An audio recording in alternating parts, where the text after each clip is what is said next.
Wakristo, leo nina jambo na nyinyi kidogo. Nimewekea picha hapo kadhaa. Picha hii ya kwanza, huyu ni mzungu ambaye alicheza filamu inayohusisha maisha ya Yesu, ijapo sio maisha ya asili ambayo yeye kayasoma kaona Yesu aliishi hivi na mimi nicheze hivi.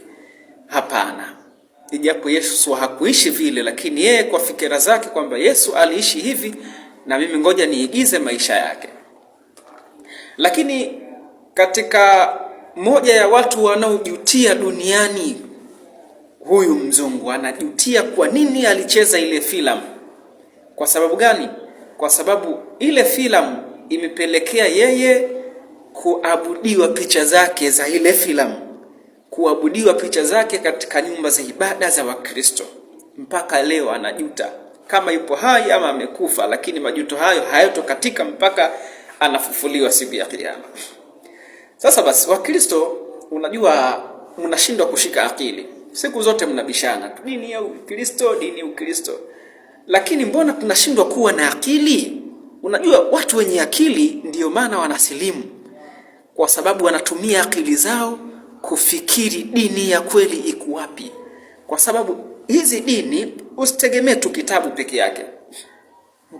Kwa sababu hata kitabu chenyewe kinahitajia akili.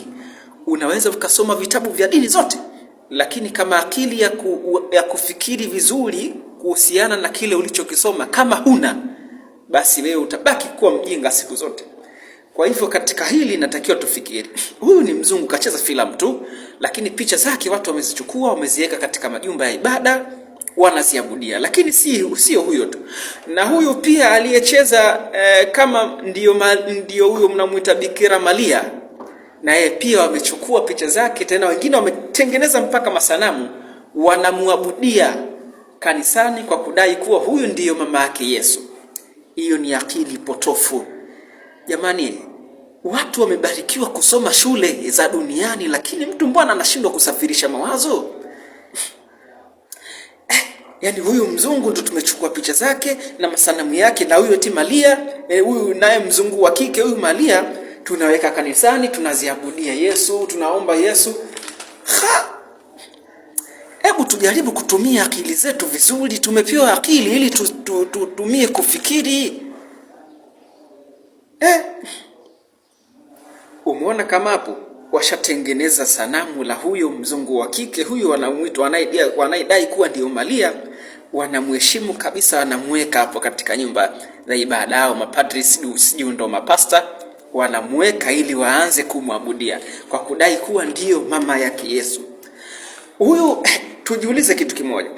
Huyu aliyejenga hii sanamu hii, maana ukitaka kujenga sanamu ya mtu lazima utizamie vitendo vyake na alivyo mwenyewe, kwamba halikuwa hivi. Sasa hapa kwa kuwa huyu yupo hivi, sanamu yake ngoja tuchukulie mfano. Leo watu wanatengeneza sanamu ya yule Cristiano Ronaldo, sanamu ya Messi, kwa sababu yupo, wanatengeneza kama halivyo. Sasa hii sanamu ya Yesu mlitizamia kwa nani? Ili mradi mkasema hapa sasa huyu Yesu tumempatia kumjengea sanamu lake, yupo vile vile kama Yesu mwenyewe. Mulitizamia wapi? Au nani alimpiga picha alafu akakuleteeni hii ndio picha ya Yesu, tengenezeni sanamu lake? Ama hii picha ya Maria, jengeni sanamu lake? Akili ni mambo ya kutunga, watu wanaletewa, wanayatia katika akili, wanajua hii ndio uwasilia wa dini yetu. Huo ni ujinga uliopitiliza sana. Hebu tumuangalie Yesu mwenyewe. Yesu mwenyewe wa kweli anasemaje kuhusiana na masanamu?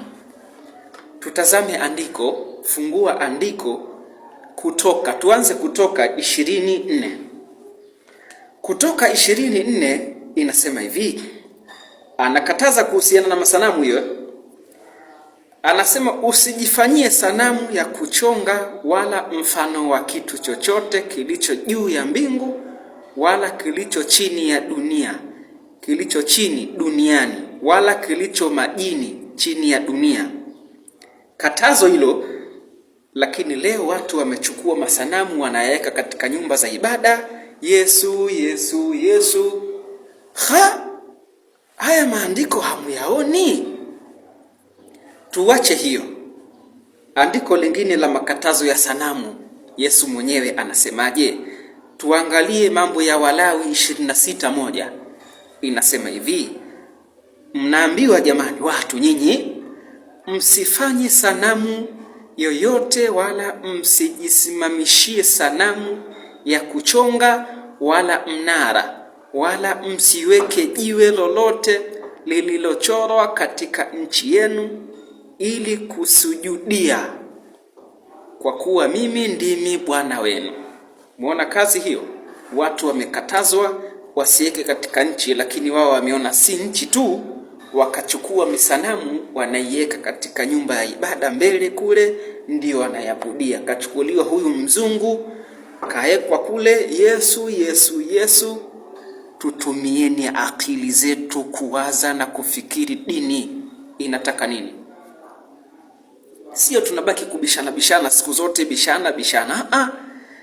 Ebu wewe mwenyewe bishana na akili yako kwanza. Hiki ninachokifanya ni sahihi? Mzungu huyu kacheza movie tu, lakini sisi tunamchukua tumemweka katika nyumba za ibada, tunamsujudia.